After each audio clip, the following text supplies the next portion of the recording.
kenapa lah pula line ni boleh lag ni bang? Nak pergi Saiman ni, nak balik hutan ni. Macam mana lambatnya ni?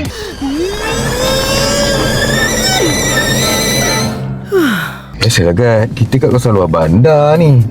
Jap nak pergi tanya penduduk kampung jap. Tanya pula dah. Kena tanya. Okey, baiklah. Pernah saya nak beli barang tu, kadang-kadang nak QR tu, kadang-kadang lain tak ada, kadang sampai jauh nak pergi keluar berapa baru ada lah. Dia tak semestinya sentiasa lain tu cantik. Ada masa dia blok, nanti tunggu esok. Lagi kalau hujan. Kalau hujan memang susah nak dapat naik. Sebab cuaca tak menentu kan. Okay, kalau boleh biarlah dekat kampung tu jangan mengganggu. Sebab budak sekolah. Yang pertama budak sekolah, yang kedua guru-guru nak buat kerja untuk anak-anak murid. Yang ketiga orang-orang kampung tu mungkin ada bisnes online. Mungkin adalah dia punya part-part yang tersendiri kan. Diorang pun nak jalankan aktiviti diorang. Masalah liputan telekomunikasi dan capaian internet yang lemah di kawasan luar bandar terus menjadi rintangan utama yang menyukarkan kehidupan harian masyarakat setempat. Ini meliputi beberapa faktor seperti pendapatan penduduk di luar bandar yang berselera, cuaca, keadaan topografi yang berbukit bukau dan hutan tebal menjadi penghalang fizikal menyekat gelombang radio dari menara pemancar untuk sampai ke peranti pengguna secara terus. Tapi kan bang, saya tahu dekat sekitar-sekitar ni ada je pencawang internet. Apa yang tak ada line? Memanglah pencawang ada Gat, tapi kita kena tahu juga gelombang internet ni terganggu disebabkan apa. Gelombang internet pula dah. Iyalah.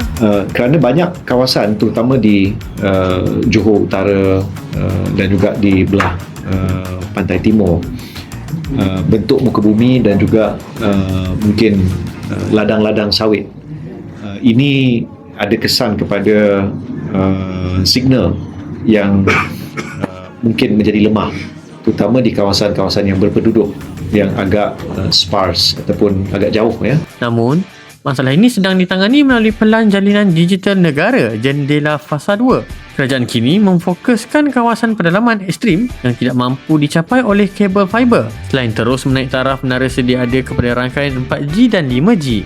Pengamatan saya memang banyak daripada masalah ni ada dalam penyelesaian jendela 2. Tapi sekiranya kita nak mendirikan satu menara pencawang yang baru, dia akan makan masa 12 ke 24 bulan.